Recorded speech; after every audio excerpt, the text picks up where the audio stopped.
resilience is allowing ourselves to effectively address challenge, and we can talk about what effectively address challenge even means, in a way that we allow challenge to enhance us and not diminish us. Yeah. And so Maya Angelou said, I can't choose what happens to me, but I can choose not to be diminished by it. I can choose not to be diminished by it, which also means I can choose to be enhanced by it. Yeah, yeah. So there's a couple of important components there, right? So the definition is simple. We show up for challenge, we address it effectively, and we allow ourselves to be enhanced through challenge, not diminished by it, right? Simple, easy peasy, lemon squeezy, right? Most of us never learned how to train our brains, which is why most of us needlessly settle, struggle, and worse, suffer. My name is Chris Doris, and I want to make brain training mainstream. This is my series, Tough Talks, Conversations on Mental Toughness. I'm interviewing badasses from all walks of life on what mental toughness means to them and their unique approaches to strengthening their minds. Hey guys, welcome back to Tough Talks, Conversations on Mental Toughness. I am your host, Chris Doris, and our guest today is named Dr. Taryn Marie Stejskal. She is a doctor of psychology. She got her doctoral degree at University of Maryland College Park in psych, and she's got a really impressive resume. She's like, she is the queen of resilience. She doesn't call herself that. That's what I'm calling her. She's a foremost international expert on resilience in both leadership and life. She's the former, this is pretty cool, head of executive leadership development at Nike, global leadership development at Cigna, and she founded Resilience Leadership, where she serves as the chief resilience officer, leveraging over a decade of research on resilience that gave birth to the empirically based framework, the 5 practices of particularly, that word doesn't flow for me, doesn't just roll off the tongue. The 5 practices of particularly resilient people. Now, we're going to have her address that. That actually happens to be the subtitle of her upcoming book, which is Flourish or Fold, the 5 practices of particularly resilient people. So we're going to have her break those down, those 5 practices, so you can leave with some practical stuff, which is what we always like to have happen here in Tough Talks. All right, let's go find her. Dr. Taryn Marie, where are you? And there she is. We found her. Dr. Taryn Marie, what's happening? What's going on? Philly. You're in Philly, my hometown. I just turned on my Zoom, and then you were here. It's a miracle. What's happening? Well, we're co-creating miracles is what the hell is happening, I believe, Taryn. That's what's up. Yeah, that's what co-creating miracles. I love it. I was you were referred to me. We were introduced by our friend Francis Pichet. We were. I love Francis Pichet. Who doesn't love Francis Pichet? I can't think of anyone. I don't know anyone. I know of no who doesn't love Francis Pichet. I have none on my list of who doesn't love Francis. There's 0 people on that list. 0. Yeah, and he is a former Tough Talks guest veteran. Had a cool episode, so thank you, Francis. Shout out, Francis, for this wonderful introduction. I'm very pumped to learn. This is a subject, Taryn, that is very dear to my heart. But I don't want to pretend even for a half a second. In fact, I'm going to play dumb, which, by the way, is incredibly easy for me to do. And I am going to act like I have no clue what that word means. And for those of you that aren't watching, that you're listening in podcast version, I'm pointing to my whiteboard on which I have written the word resilience.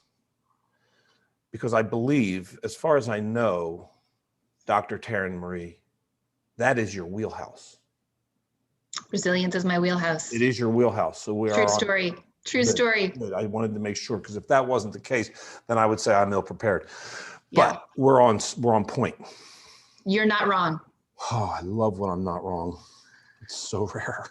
I love it when you're not wrong too. I appreciate that. You're so sweet. I too also love not being wrong. Hey, you know what I think a lot of people prefer not being wrong. I think we share that. super extra credit if you could possibly guess what this is. And it's a hell of a lot closer to where you are than where I am in Arizona right now at the moment. All right. It says YCSIC. Yeah. And it's got a little emblem there. Yeah, it does. With a little flag. Yeah. And like an anchor. An anchor. That was a great hint. Thank you for that. Yeah. Yeah. So the YC for me, with the way that the logo looks, Yacht Club was coming up. Yes. Woo! Right, now the last part. You were so generous with the anchor, you know. That's pretty cool. Appreciate that. Yacht Club.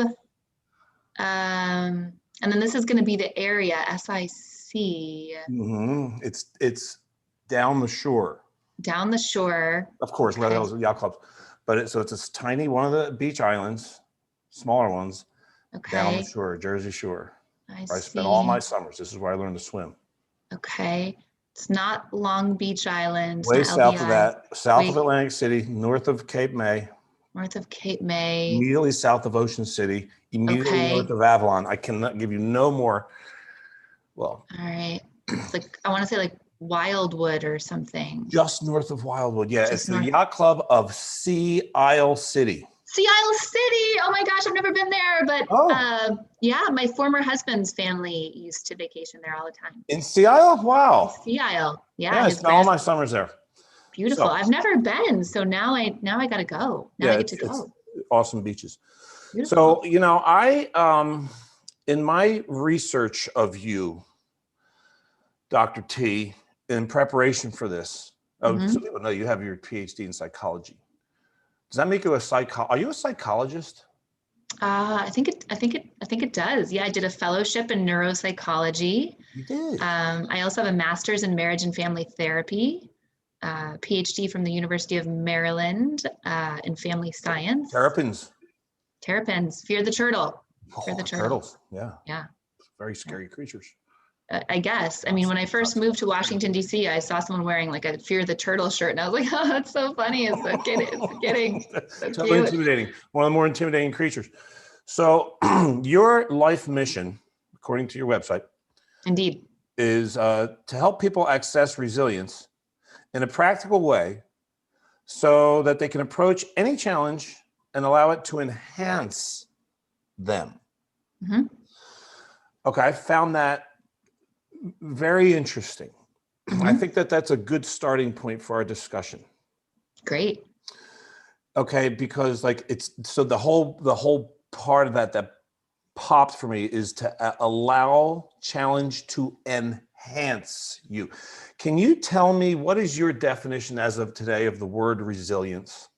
Yeah, well, it's really close to that mission actually, and so we can talk in a little while if you want to about what resilience is not. Yes, please. Okay, fine. Let's just go there. You want to go there? You want to go to there? Let's talk about what it isn't, and let's end up with what it is. You want to do that? Okay. All right. You know what? I'm gonna start. If it's okay with you, I'm gonna start with what it is. You're the boss. Okay. Yes. All right. So what it is, I mean, it's simple. It's very similar to the mission, which is resilience is allowing ourselves to effectively address challenge, and we can talk about what effectively address challenge even means, in a way that we allow challenge to enhance us and not diminish us. Yeah. And so Maya Angelou said, I can't choose what happens to me, but I can choose not to be diminished by it. I can choose not to be diminished by it, which also means I can choose to be enhanced by it. Yeah, yeah. So there's a couple of important components there, right? So the definition is simple. We show up for challenge, we address it effectively, and we allow ourselves to be enhanced through challenge, not diminished by it, right? Simple, easy peasy, lemon squeezy, right? Well, on the surface, perhaps, but fundamentally, I think that is a massive paradigm. There is a massive paradigm shift required based on what I believe we are conditioned to, how to experience reality, which is problematically. Yeah, agree. And so then we go into what resilience is not, because what happens is resilience has gotten really convoluted with a lot of other junk that is actually a myth, not a truth of resilience. Okay. Right? Well, let's clear that up. Yeah. Let's clean this up together. Well, we're here to clean. Right. So the first myth of resilience is that we bounce back. Oh, okay. That's interesting. Bounce back. Bounce back. There's this language that's a myth. There's this language that we use around resilience that's really problematic and unhelpful. And the first thing is, and anytime I'm on any kind of, keynote speaking engagement, I ask my audience, I say, type into the, we're virtual now, right? So type into the chat, what resilience means to you. And at least one person will say bounce back, right? Yeah. And I'm like, great, we're going to talk about that. So, if we were do you tell them that they're wrong? Not at that moment. I'm building rapport. I right? know. Yeah, that's probably very strategic of you. It's probably best. Yes. I say, great, we're going to talk about that in a little while. Perfect. Very smooth. So, if we were Rubbermaid containers, in the 1980s, remember this Rubbermaid commercial, right? In the car, like into the garage, dents the Rubbermaid container, like, oh darn, back. I went too far, and bounces back, right? Yeah, great. Yeah. If you are a Rubbermaid trash can, amazing. But if you happen to be a human, we are fundamentally and forever changed by every experience that we have. So even this podcast, even this conversation for you and me, and for anyone listening to this dialogue from a neuropsychological standpoint, right? There's this concept of neuroplasticity. And what neuroplasticity means, and many people know this because I think it's part of kind of a common dialogue, common parlance, if you will, around neuropsychology, is that simply neurons that wire together, fire together. And our neurons in our brain regenerate themselves, right? And they also move around, So our neurons are always growing, and the structures and shapes in which they're taking together, the way our brain is being organized, is a direct reflection of our physical, emotional, and cognitive, the way we think, that our experience, right? So that's the most technical we're going to get, I think, neuropsychology today. But what does that mean relative to bounce back? It means that every experience that we have is changing us in some small or large way, right? We understand something new about the world. We understand our own strength. We gain new wisdom. We gain greater empathy, right? And so, by definition, we will not go back to the people we were, listeners, beware, you will not go back to the person that you were before you started listening to this podcast. You will likely be incrementally, if we're lucky, significantly, changed by this in all the best ways, right? But at least incrementally, you'll think about the world in a slightly different way, and you will be fundamentally and forever changed. And so what that means is we never go back to the way that we were 5 minutes ago before a challenge. And so I bring this up because so many people have come to me and written to me and talked to me and said, look, I handled this challenge the best way I could, Dr. T, or Dr. Taryn Marie, and I didn't go back to the way I was before. So does that mean I'm not resilient, right? And this is where it becomes insidious. And I say, no, right? Because bouncing back is a myth. And the truth of resilience is that we bounce forward. Right? Yeah. So the myth is we bounce back. The truth is that we bounce forward. Now, what does that mean, right? It means that we take the understanding of the experiences, the challenges, the changes, the complexities that we have, and we harness that, going back to the definition, in a way that enhances us and doesn't diminish us, and we bring that forward, right? So that's the first myth of resilience that we get to dispel, is that we bounce forward. That's so great. Yeah. Okay. So how many other myths are there? 3. Oh, well, let's just go ahead and hit them. Let's do it. Right. And so if I just for a moment kind of apply that, bounce forward, right, to where we are in this moment, right? We've got, a global health pandemic, if you didn't know, right? And, we've also got a series of movements. Black Lives Matter is a movement, that's important. Obviously, we're in the midst elections, which I'm hopeful will have a positive outcome. And by positive outcome, I mean, we've all been living in so much ambiguity for so long with the pandemic and with so many things that, and leading up to the election, that, you know, regardless of what happens relative to the decision of who will be taking power for the next 4 years, at a minimum, we'll have some clarity, because we've been living in a lot of ambiguity, right? So that's important. But, you know, we've talked a lot about, you know, when are we going to go back to the way things were? When are we going to go back to work? And we are not going back. We're not going back. We're going forward. We're going forward. We're going forward to work. We're going forward in our lives. And what that means is we have the opportunity to create or co-create what our future looks like. It also means that we may need to grieve the losses of things that will no longer be true going forward. You know, I mean, many people have passed away from COVID. So, you know, there's that, you know, experience for people. Movie theaters are not a thing right now.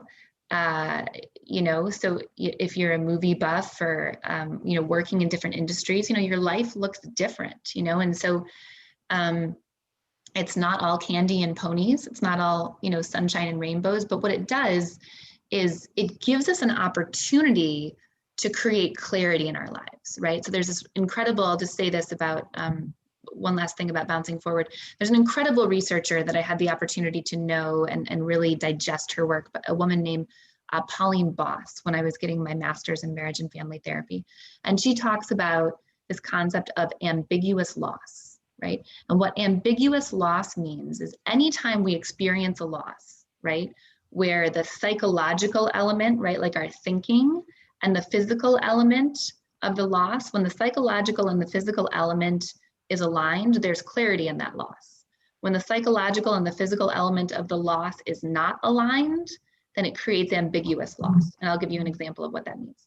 And anytime we're in a place of ambiguity, typically what we do as people, you know, as people, humans, right, is we freeze, right? Because there's tension between these two things and we don't know what to do, right? And so ambiguous loss means, for example, if someone is physically present, but psychologically absent, that is an ambiguous loss, right? So think of someone who's been diagnosed with dementia, right? Their body is still physically here, but psychologically, right, their capability is diminishing all the time. That creates tremendous ambiguity for a person or for a family or for loved ones, right? On the flip side, if you think about people that immigrate, right, to different countries, right? Or people who have lost a child to like child abduction. Like this is so sad, like I don't even want to say it out loud, right? But so then the home country is psychologically present. The child is psychologically present, but the home country or the child is physically absent, right? So there's tension, right, between these two things, and that creates ambiguity, and that reduces our ability to be resilient because there's not clarity about what actually is going on. And so when I talk about bouncing forward, right, what that means is getting clarity on our situation, right? Like knowing the parameters, you know? And one of the hard things about this pandemic is like, how long is it gonna last? What does it mean? You know, what does it mean for my family, for, you know, how long my kids are gonna be in virtual school, right? And so that can chip away at our resilience because we don't have clarity on what our future looks like. You said right? it can chip away, but it doesn't have to. Have to. One of the things that I pledge to my audience is that every time we do one of these episodes of Tough Talks, we leave them with something, and you use the word practical in your life mission statement. Yeah. Practical ways to approach challenges so that they enhance us. So after we're done with the other two myths, and my request is that we spend some time on the, like what's the stuff that people can do practically to strengthen their resilience quotient. Can you do that? Absolutely. Does that sound like a decent plan to you? Yeah, it does. And in fact, I can give you one thing just in the pandemic that we're talking about. You want to rock on? put it in here? Yeah. Let's do it. So here's a really important shift in the way that we think to increase resilience and mental toughness, right? So this is not one of the myths of resilience, but it's a thing we say that is also not helpful. Right? Okay. And the thing that we say to people when something happens and we're trying to make sense of it that is not helpful is we say to people, sorry if you've ever said this, any of you, Chris, or if any one of you have ever said this, it's almost like a knee-jerk reaction, like a reflex sometimes. So don't feel bad about yourself. Oh my God, get to it. The suspense is killing me already. So it is, we say, bum, bum, bum, everything happens for a reason. Yeah. Right. I kind of make fun of that. Okay, so go ahead, tear it up. Yeah. So when we say everything happens for a reason to people, please never say that again, anyone who's listening. Yeah, I'm going to play. I love this, by the way. I don't know where you're going with this, but I make fun of that phrase too. I can't wait to hear why. So I'm going to play a little bit of devil's advocate. Okay. I'm going to pretend that I say that all the time. Yeah. What's the problem with that, Doc? Yeah, well, respectfully, CD. You're very diplomatic. You're very, very diplomatic. Respectfully, when we say to people, everything happens for a reason, that does two things. The first thing is it's kind of like there's a reason why this happened, but you just don't know yet, okay. You know, and that disempowers people, right? Because it's like, I don't have the knowledge, I don't have the information, I don't know why this is happening. Second is when we use the word reason in the English language, right? That typically orients us to think outside of ourselves, right? What is the reason this is happening? Why is this happening to me, right? We're looking for a reason. We're looking for an answer outside of ourselves, okay?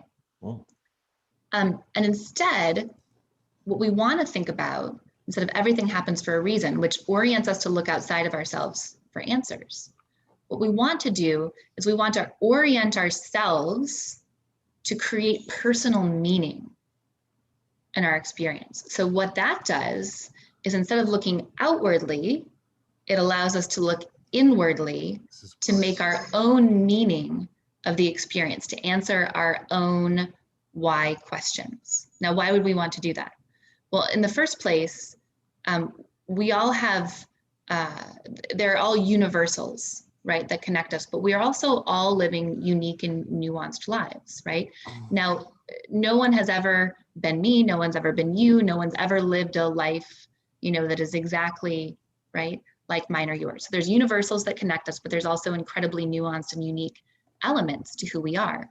And so we need to stop. This is a paraphrase of a quote from Glennon Doyle, who's one of my heroes. I love her as an author and an advocate. And she says, we need to stop asking people for directions, to places they've never been, right? Like no one can tell you why something is happening, And so, so rather than saying, everything happens for a reason, right? Which is just like, we feel uncomfortable. We feel like we need to say something and it's like, bleh, right? And, then we get to say, we get to say, hey, right? Like there is meaning in this and you will find it, or we will find it, together. And so, personal story real quick for me is, I've been married twice. I've also been divorced twice. So, there's parity, it's equally sided. And in my first marriage, that relationship was abusive. And there were things about, me and my childhood that attracted me to that relationship in my early 20s. And I felt like I needed to stay and I needed to make it better. And the verbal volatility just continued to enhance over time. And then pretty quickly, the relationship also became physically abusive after we were married. That happened less often, but I decided to leave the relationship on the morning when we got into an argument. He left the house, he came back, he informed me that he'd transferred all of our finances into another account. I didn't have access to anything. And then he proceeded to advance on me and nearly strangle me to death. Wow. And the room got dark. I couldn't get his hands off my throat. Whoa. And I thought, like, this is it. this is how it goes. This is all she wrote. And for reasons that I still don't know or understand today, he let go and he didn't strangle me to death and he walked away. And that was one of the last times I ever saw him. Certainly the last time I ever saw him, on my own. Wow. And for a long, long time, I was not traumatized by that, but I didn't understand it. I wanted to understand that experience. And I kept asking, why did this happen? Why did this happen to me? Right. And I was looking for answers outside of myself to those why questions. But when I started asking myself, I started orienting my focus internally and looking for meaning internally, then I started to say, why did this happen for me? As opposed to why did this happen to me? Right? Going back to the definition of resilience, how can I take this challenge and allow myself to be enhanced by this horrific experience rather than feeling diminished by it? And how do I make personal meaning out of what happened? How do I square the fact? How do I square this? The man that I married and was planning to spend my life with and deeply loved, brought me within a couple of inches of my life and could have killed me, right? Like, how do I make sense of that? But rather than saying everything happens for a reason, I got to look internally for that meaning and answer my own why questions. So then, thank you, by the way, for sharing that very personal story as a great example of what obvious adversity. And so I'm working over here as I'm listening to you on a translation of, so I'm going to abandon officially my use of the phrase, everything happens for a reason. I'm done. Done. Never saying it again. But I need a replacement. Yeah. Okay. Can you help me with that, Doc? Sure. Okay. What do I start saying instead? Well, you're saying this to someone else? Yeah. So in other words, what I'm asking you is, what do I start thinking instead from now on? So the words will become obvious. So we'll do both. So instead of thinking like, oh, well, I'm going to console my friend and, everything happens for a reason. How do you want me to be thinking when a friend of mine discloses to me some adversity? How should I be thinking? And they're close enough friend where I can say anything and it's cool. So first of all, so how do you want me to be thinking from now on when a friend tells me about an adversity? And then what do you recommend I say instead of, it's all right, everything happens for a reason? Yeah. Well, I think now more than ever in the midst of the pandemic, we have just such an incredible opportunity to connect, with each other. And so anything that we can do, whether it's over Zoom or, in person to the extent that we're able to do that at times, that creates deeper connection is incredibly meaningful. And so the way that you want to be thinking about it, everything happens for a reason is a statement. Okay. Everything, period. End of conversation. Yep. I don't want to talk about it anymore because I feel weird about this whole thing. So I'm just going to say this and then I feel better. Yeah, and I feel weird though. Why? Why do I feel weird? I feel weird because I'm believing something. Okay. Correct me. The thing that I'm believing that I don't want to believe is that this is a problem, the end. Well, I think in our society, I could create from this. And you're saying creating meaning. Sorry, I just keep sucking up and cutting you off. It's totally awkward for interviews. But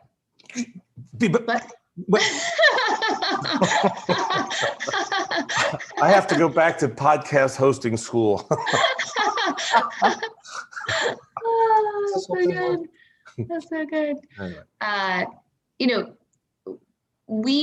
I'll speak in our sort of, not in our sort of, I'll speak from our United States, American, Western, first world society.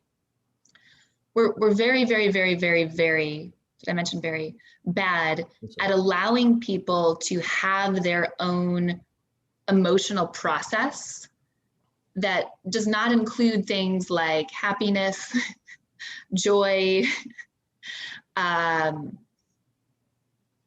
maybe that's it. It's like, if you're sitting there, I've had so many friends that are even like in an Uber, which again is happening less frequently these days. and someone will say to them, the Uber driver will be like, like, you're not smiling. Why do you smile more? It's like, we want to push people toward being okay. And the thing is, it's okay to not be okay. The only, and this applies to our lives, it applies, I think, in particular to the pandemic, the only insane thing is trying to be sane all the time. Sometimes folks got to lose it. Sometimes I have to lose it. Sometimes you probably never lose it, but we got to, yeah. So, people lose it. Okay. Chris says he loses it sometimes, everybody. It's okay to lose it. It's officially okay. Chris loses it sometimes. You know what? We're going to create a mantra here. I'm going to work on this. I like when they rhyme, but there's something about losing it and choosing it. Something there to be created. Like I'm cool. Like if I lose it, I want to choose it. Oh, I like that. This is where we're getting somewhere with this shit. Yeah, we are. There's a thing there. There's something that we're going to co-create here. I love that. It may not happen during this interview, but that, no, I love that because we're on our way. If I'm going to lose it, I'm going to at least fucking choose it. That's right. There's power in that. I'm choosing to lose it. There's power. Whatever. Lose it. Yeah. We'll figure it out. Yeah. Yeah. There is power in that. You're right. There's total power in that because I'm doing it on purpose. I'm not letting. It's not happening to. That's my option. I'm exercising my damn choice. That's right. Which I'm free to do. It's not the losing it is not happening to me. Like I'm not, I'm not being victimized by it in some way. I'm choosing it. So it's happening for me. Like I'm going to choose to lose my shit right now, in a productive way, that doesn't, harm, property or people or that kind of thing. Right. And, but, we all get to lose it. So, so let me bring it back, right? So we label our emotions, right? All emotions are created equal. Fear is as valuable as happiness. Anger is as valuable as joy. Frustration is as valuable as, I don't know what to say here, but connection. The opposite of it. Connection and emotion, I don't know. Anyway, contentment. How about that? But yet we say, the happiness, the joy, the contentment, those are the good emotions, right? And the frustration and the anger and the disappointment, those are bad emotions, right? And so when we start to feel things, if we labeled, a subset of our emotional experience as being bad or off limits, we start to feel those emotions and we don't allow ourselves to move through that process. We stop ourselves, and we might even add on another fun layer, which is to beat ourselves up for having those emotions. Like I feel anxious and now I feel anxious that I feel anxious. I shouldn't be feeling this way. That's right. That's right. The late Albert Ellis, who was a psychologist, when his patients would come to him, this, you want to say it together? Yeah. Okay. All right. 3, 2, 1. Stop shitting on yourself. Oh, I'm sorry. Okay, we're going to take turns. I thought we were going to, my bad. No, it's okay. I was going to say you're shitting all over yourself. Oh, yeah. Yeah. Or stop shitting all over yourself. He was my favorite. He's the best. He's mean in a loving way. Yeah. Lovingly mean. Totally lovingly mean. Yeah. Not for everybody. Not for everybody. But who is for everybody? Except for Francis Pichet. Francis Pichet. That's a good point. Francis Pichet for everybody. Is actually for everybody. Indeed. He's very Albert Ellis-ish. Yeah. Not for everyone. He'd be more like Maslow. No, who did a person-centered therapy? Who was that? Client-centered therapy? I forget. Okay, not that much. Yeah. I digress. And we digress. So in our society, not only do we not allow ourselves to feel uncomfortable emotions, but we also don't allow other people to feel their uncomfortable emotions. Like we want people to be okay. They have the loss of a loved one. You're allowed to grieve for 6.5 minutes, unless you're Jewish. And then there's this beautiful, what is it? Is it sitting Shiva? Am I thinking about this correctly? So where there is a defined period of time, like a long period of time compared to how much time we spend on our grief in our society, where people really get to go deeply into that. But for the most part, we want people to just, you know what though, Taryn, there's something that's very fundamental to this. This is the paradigm thing that we were referencing a while ago. Yes. Which is that so a friend of mine is telling me a story about an ad, and I'm using air quotes on purpose, and it's an event that my friend is considering or interpreting as an adversity. Now that's a very important caveat, though. My friend is telling me a story of something that they are interpreting as an adversity. Okay. Now, that interpretation is going to completely govern the way I respond to them. Do I agree? Why? Do I agree that this is an adversity? And right, that would have me go, well, everything like this bad thing happens for a reason. Oh, God. What if I don't believe it's a bad thing? It's just a thing. It's a thing and it can be created from. Like you're saying, you can create some meaning out of this. Well, it doesn't matter what you believe about your friend's adversity. What if about my own? Well, it matters what you believe about your own adversity. Right, so what let's just matters take about your friend's adversity is what your friend believes about your about right. their But like say, okay, so I'm just saying, like, you know, if I'm the person who I graduated from Dr. T's integrity is resilience school. Do you have an integrity school also? Apparently. Yeah. Okay. I'll go there. I think we just manifested it. After the podcast host school. Yeah. Resiliency school. Then I don't know. Is there adversity? Do I believe in adversity? Do you believe in adversity? Well, I don't use the word adversity. Why not? Because adversity has a negative connotation to it. So what's your replacement for that? Challenge. That's in your life mission statement. So Yeah. challenge. So challenge. So if we look at adversity, well, hold on. Let me wrap up this thing that we were doing. Okay, good. Yeah. So, because you asked an important question, and I want to make sure that our listeners have some practicality here. Perfect. So, when you face challenge and you're shifting your mindset around that, or you have the opportunity to think about your mindset, you can ask yourself, first of all, instead of saying, why is this happening to me? Which is like, why me? You know, we say, why is this happening for me? And just by changing the 2 to a 4, FOR, we shift our thinking because we start to look at the meaning associated with why this thing is showing up in my life. You know, Pema Chodron, Buddhist monk, said, nothing ever goes away till it teaches us what we need to know. Yeah, that's on your website. I like that. Yeah. So for ourselves personally, we can flip that script and we can say, how do I find meaning in this moment for me? Which allows us to go internally to answer those why questions and say, why is this happening for me? Yeah. As opposed to why is this happening to me, right? And for our friend who's experiencing a challenge, you know, rather than saying that sentence that we will never say again, we can say, you know, which is a statement, by the way, which means, you know, period, conversation over. We can say to them, how are you doing at creating meaning out of this? Okay. Yeah. What meaning, where are you right now in terms of how you're creating meaning around this experience? Meaning. And how can I help support you? We create from. And now we're asking a question instead of making a statement, and we're engaging in a dialogue instead of a monologue. Yeah, that's beautiful. That's so great. Yeah.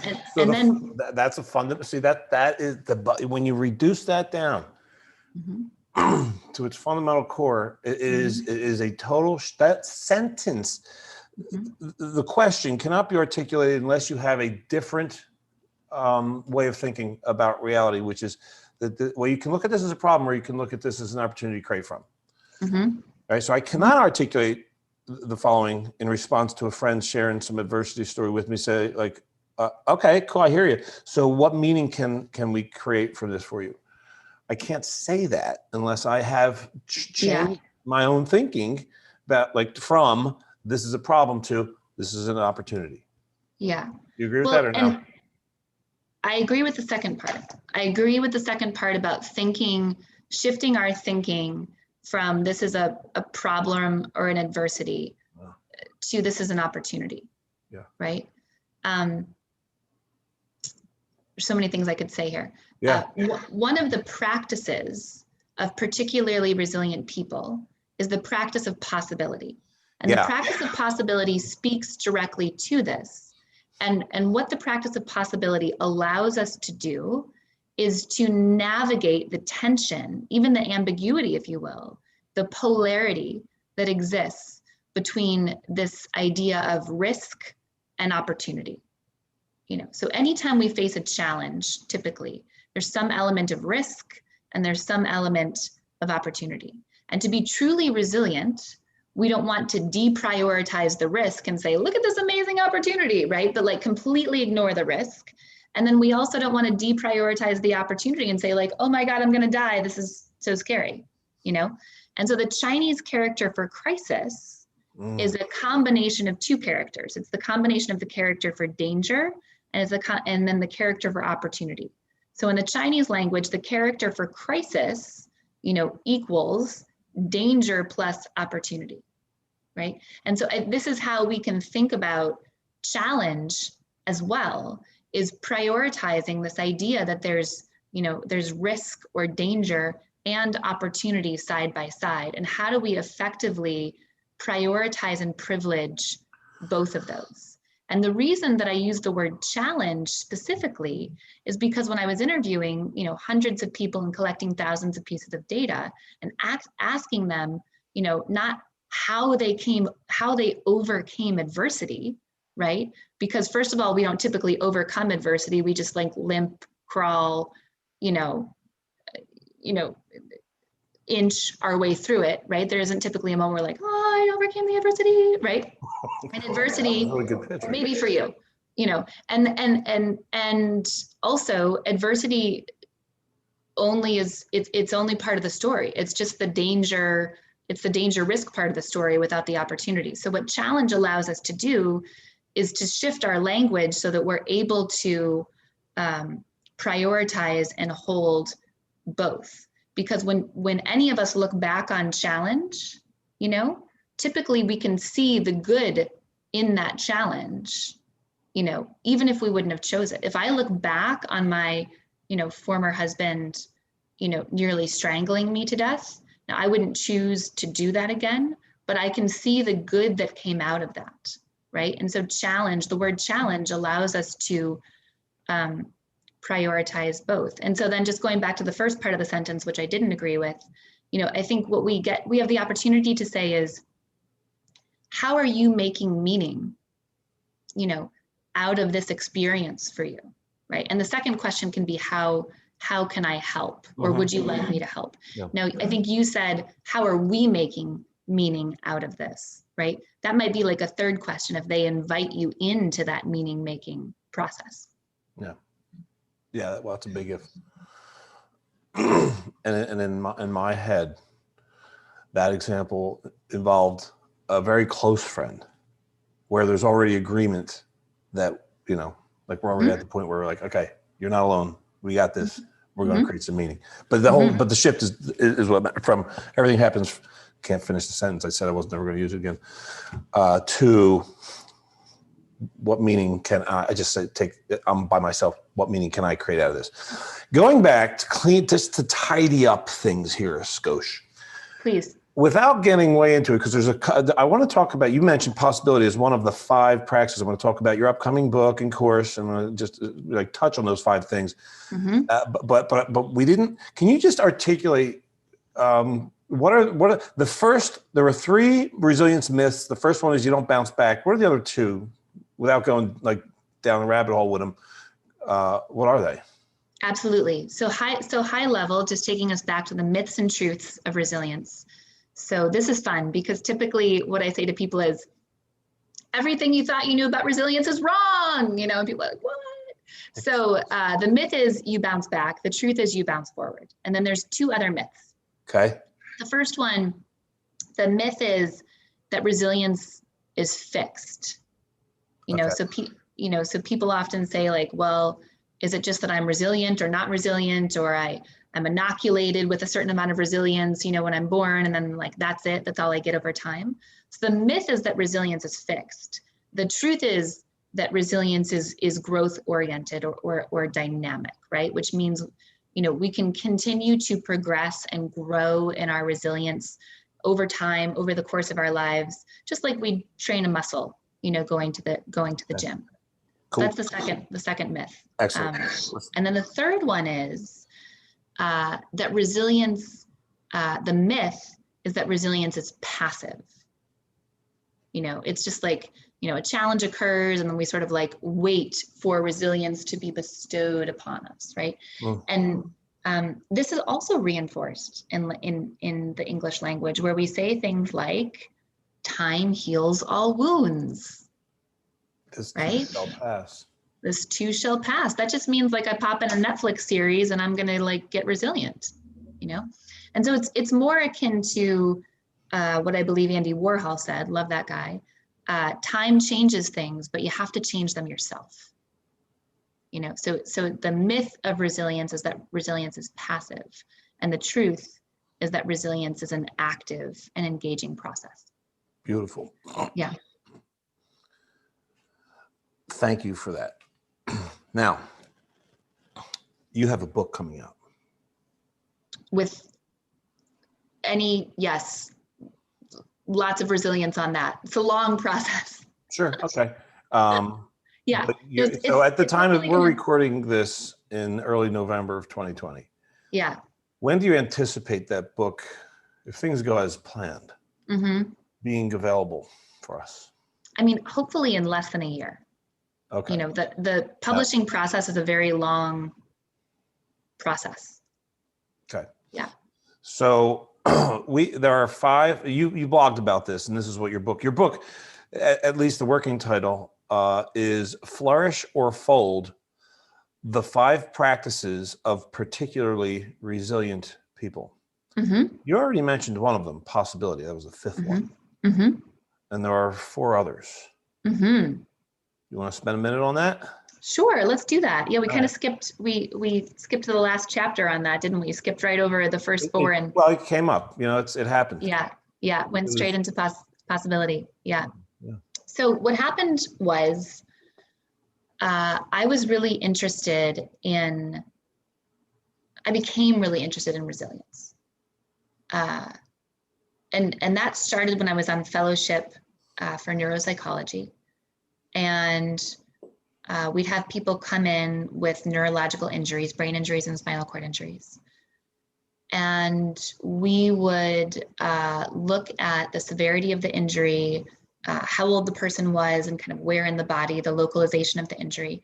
And we'd make a prognosis for their rehabilitation.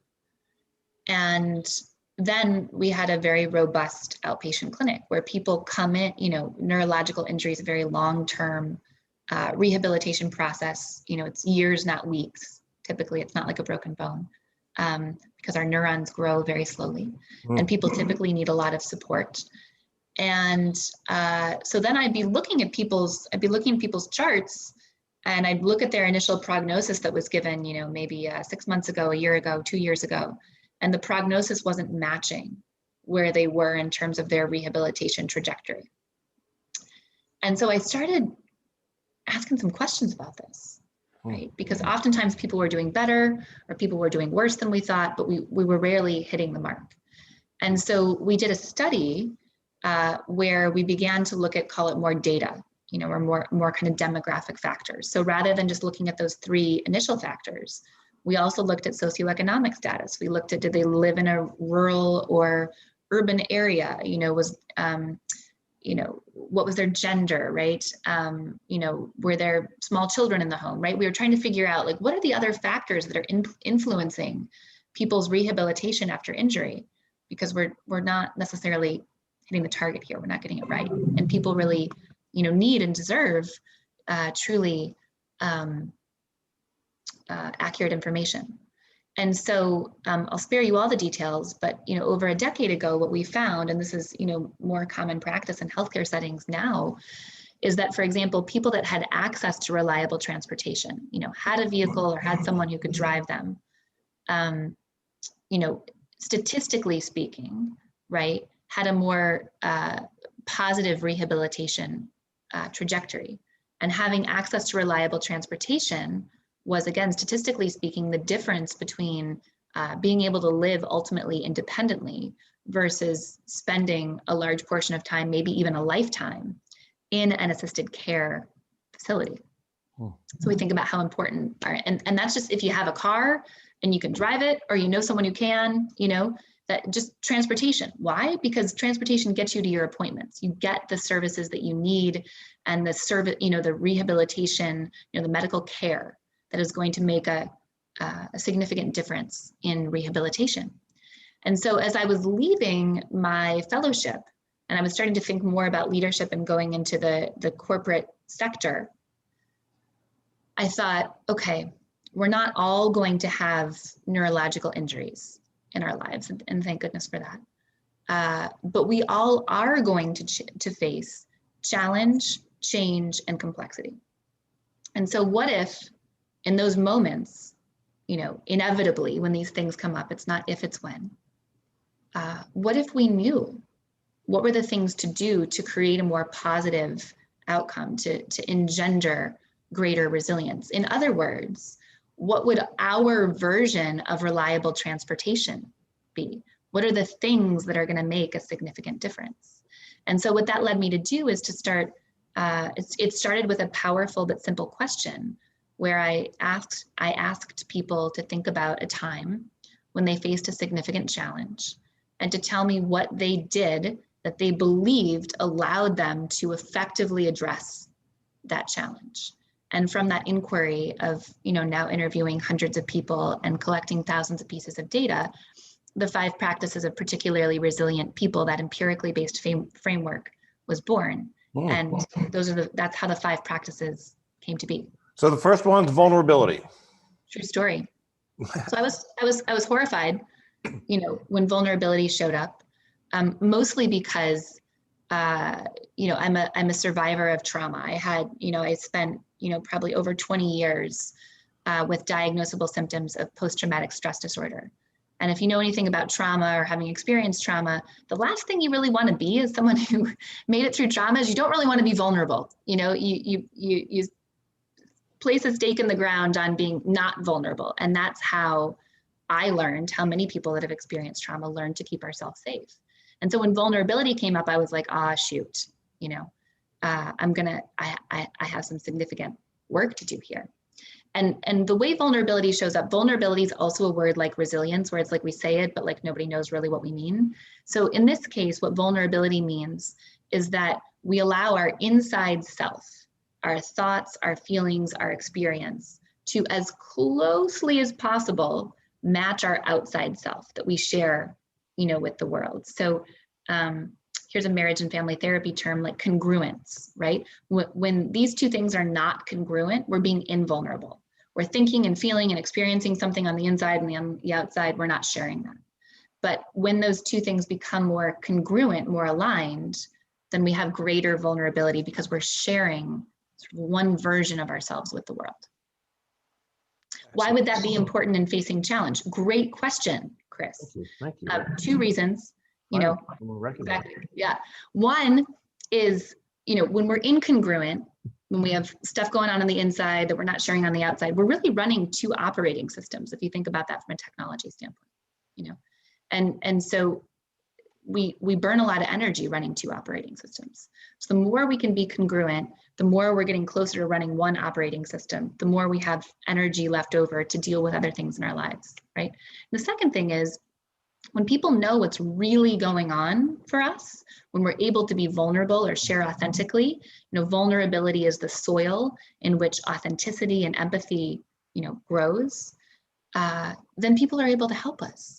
If we're not vulnerable and we don't share with people what we're going through, then we don't get the wisdom, the knowledge, the support, the empathy that helps us, make it through. So vulnerability is the foundational practice. I feel like we should come up with a new word for vulnerability then. It's got a connotation. It's like vulnerable to something negative. Like I'm vulnerable to embarrassment. I'm vulnerable to shame. I'm vulnerable to judgment. I'm vulnerable to weakness, as opposed to it's like, so if I'm hearing you correctly, it's like when I am vulnerable, when I permit myself to be vulnerable, the paradoxical effect is that I become less vulnerable. Like it's like I'm open now to growth. So it's like a tactically intelligent move. Yeah. All right. Yeah. Let's go to number 2, productive perseverance. The intelligent pursuit of a goal. Knowing when to maintain the mission. Hold on. That's a moment to slow down. The intelligent pursuit of a goal. Yeah. Productive perseverance, and you just translated that into the intelligent pursuit of a goal. Okay, all right, let's go with that. Mm-hmm. Yeah, and so again, this is a bit of an art and science and navigating a polarity, as we talked about in possibility with the risk and opportunity. And so this is so mental toughness, right? Angela Duckworth's work on grit. Many people wonder, like, is grit resilience, or is grit sort of the full complement of what resilience means? And the answer to that is no. But grit does show up here. Sort of under the umbrella of productive perseverance, one of the 5 practices. And so that's maintaining the mission. And when we're facing challenge and we maintain the mission, we have to have mental toughness. We get to be gritty in those moments. If you want to be a Navy SEAL, you get real gritty toward achieving your goal, right? And that works, maintaining the mission and kind of putting your head down and going. That works really, really well when the environment doesn't shift or change and is very well defined. You want to be a Navy SEAL, you do these things to be a Navy SEAL, and then you're a Navy SEAL, right? Now, knowing when to pivot in a new direction is about, sort of picking our heads up, right? Figuratively, literally looking around and saying, what is the state of my environment? And is this goal still the right goal? Is this process of achieving my goal still the right process? So Vera Wang is a very well-known fashion designer. You know whose uniforms she designs? You're in their town. Phillies? Does she design the Phillies? Eagles. Eagles, nice. This is not the Eagles players, the Eagles cheerleaders. Oh, okay, amazing. My bad. Yeah, those cheerleaders always look great. Yeah. Sure do. They're all Vera Wang's clothes, yeah. Yeah. So a lesser known story about Vera Wang, who's very well known, is she was a U.S. Olympic skating team hopeful. Wow. And she grew up figure skating, and she, was focused on making the team, but she didn't make the team. And so then she had an opportunity relative to productive perseverance to say, okay, this is an inflection point for me. I think I'm going to need to take things in a different direction, right? I'm no longer able to maintain this mission. And she was able to pivot toward, okay, well, I'm going to try fashion. The rest, as they say, worked. history. Yeah. Nailed it. Yeah. Brilliant. Okay, let's go to the third practice of particularly resilient people. Yes. And that is connection. Connection. Again, connection is one that I think a lot of people understand. It also has 2 facets to it. It's the connection with ourselves, our ability to trust ourselves, not abandon ourselves, listen to our gut, listen to that still small voice within, and the internal aspects of connection, cultivating those. And then the external aspects of connection, which are, our peers, our friends, our family, our children, our community, relationships, and also important. And when we under or over index in either of those areas of connection, we can get into trouble. When we desire to please people externally, then we can stop listening to ourselves or abandon ourselves internally. And so this interplay of how we stay connected to ourselves and others. I met, we keep talking about Francis because all roads lead back to Francis Pichet. I met Francis at an event called A-Fest, which is a Mind Valley event. Yeah. And I met him at one in Portugal. The one before that I had attended was in Sardinia, Italy. And the reason they held that one in Sardinia was because the theme of that event was longevity. And Sardinia is one of the 5 blue zones on the planet where people live unusually long lives. And one of the things that I learned there that blew me away on longevity is that loneliness is one of the greatest killers. Yep. that loneliness is actually more toxic than obesity and smoking. As toxic. I would say as toxic. Okay. Why? Even if it's in the same ballpark, that was still surprising. So practicing connection. Let's go to another practice of particularly resilient people. Hmm? Now, did you make this word up?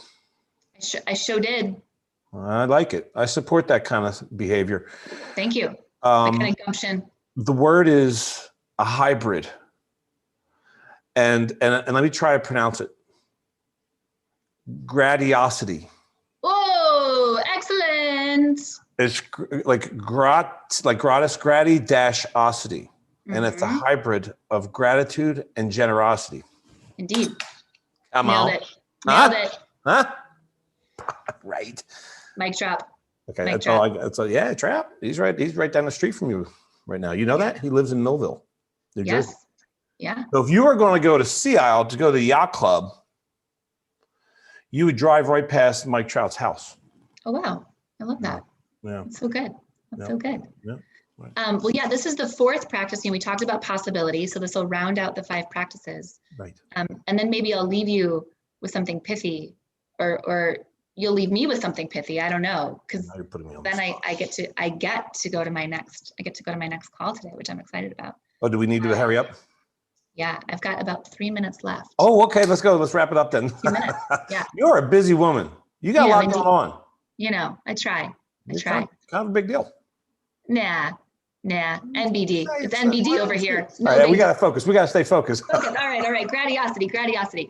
Yeah. So this is about being able, as I shared earlier, to look on a challenge, oftentimes after some time, and to feel grateful for what has occurred because we can see the good in it.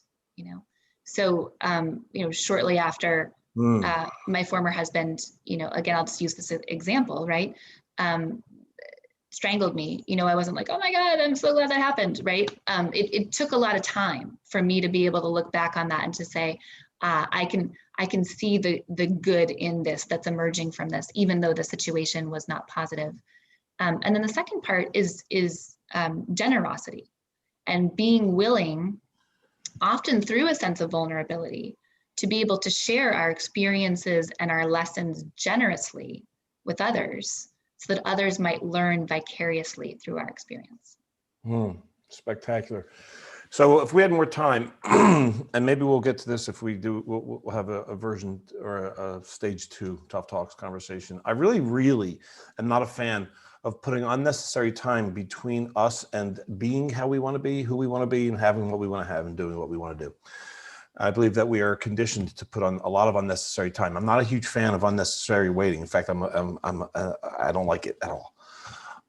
Unnecessary waiting. Like, I plant corn, I can't force it to grow faster. There's a natural timing. I have a lot of questions about our assumptions in psychology, about the natural timing of grief. I don't know if I buy into all these theories. So one of the questions that another former Tough Talks guest and former coach of mine right here, these are both former coaches. This is the one I'm talking about, Steve Chandler. Yeah. One of the things do you know Steve Chandler? I have his books. I don't know him. Oh, that's so cool. Well, these are my 2 coaches, my favorite 2 coaches, Steve Chandler and his coach, Steve Hardison. I work with both of them. But Steve Chandler, when he was, when he and I did our Tough Talks interview, one of the sentences that he said that I just I got to capture that, is how soon, the question is, how soon do you want to get to the growth from this adversity? That's not exactly how he said it, but that's in our context. How soon are you going to be willing to get to the growth opportunity? Mm-hmm. And my preference would be sooner than later. Mm-hmm. Yeah. So does it really have to take a lot of time? I don't know. Like you said, there's a woman, I'm sure you're familiar with her, Byron Katie. Oh yeah. I love Byron Katie. Yeah. Well, she doesn't have a whole lot of time between what other people would consider a negative event and getting right to the beauty of it. Yeah. She's worked her ass off at this stuff. Yeah. Right. Okay. And as a consequence, she has the ability to get right to seeing what magic can occur from all situations. And one of her quotes is, until you're able to experience all of life until you're able to respond to all of life with enthusiasm, your work is not done. I love it. That's it. That's the mic drop right there. Until you're able to respond to all of life with enthusiasm, your work is not done. Boom. So I seriously pulled off is that pithy? It's pithy AF. Are we allowed to say? Well, then let's just end on a high note right there. Winning. I know you got to bounce. This has been super fun, like really fun, like so really, really fun. Delivering what I'm certain will be some really cool theoretical, but also and practical nuggets that will help the Tough Talks audience continue to create more miracles for themselves through the development of their own resilience. Dr. Taryn Marie, you are amazing. Thank you so much for what you do, the way that you choose to live your life and the contribution that you make to enhancing the human experience. Love that. And thank you so much for making time to share your wisdom with me and my tribe today. Thank you so much. It was an honor to be here and to spend time with you. I'm looking forward to staying in touch. Amen to that. Before we hang up, I'm going to put all this stuff in the show notes, but where do people go? Like they don't have to wait for your book to come out before they can start reading about it. I already did. I did it yesterday and today. You do a lot of blogging, you're a great writer. So where do you want people to go? Yeah. No unnecessary waiting. You can just go straight to my Instagram account, which is Dr. Taryn Marie.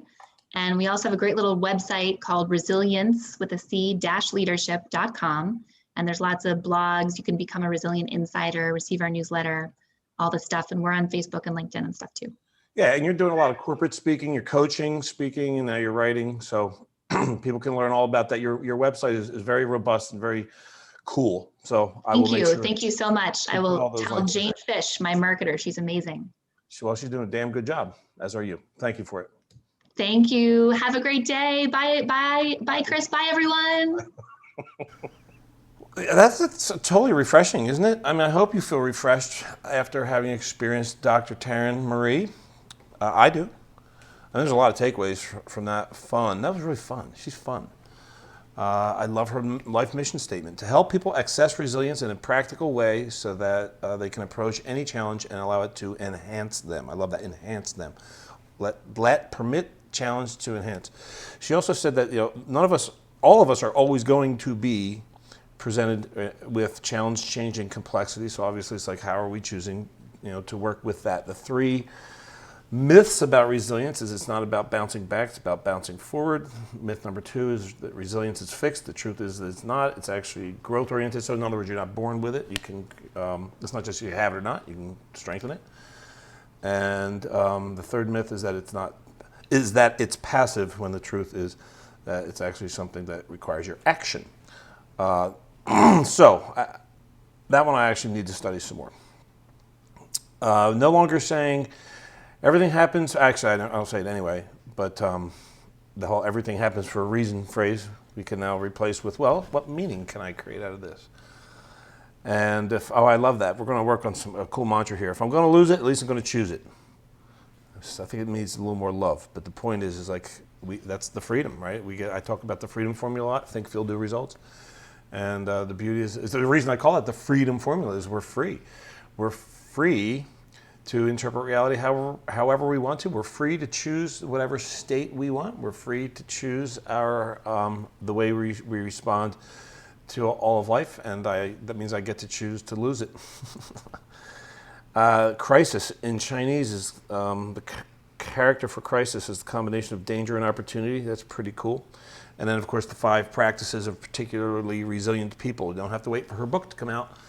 She actually has a really cool blog post on that. On those, she's got a ton of great blog posts. So let's. I'll put all of her links as pledged in the show notes. And as a reminder, if you guys aren't getting notifications of these Tough Talks episodes as they come out, then that just means you're not on the list to get the notifications. So you can change that by going to christopherdoris.com/lists, LISTS, and you can get all my goodies, including the daily dose every day, as well as the blog posts and, of course, Tough Talks episodes. All right, folks, thanks for tuning in. Until next time, create miracles.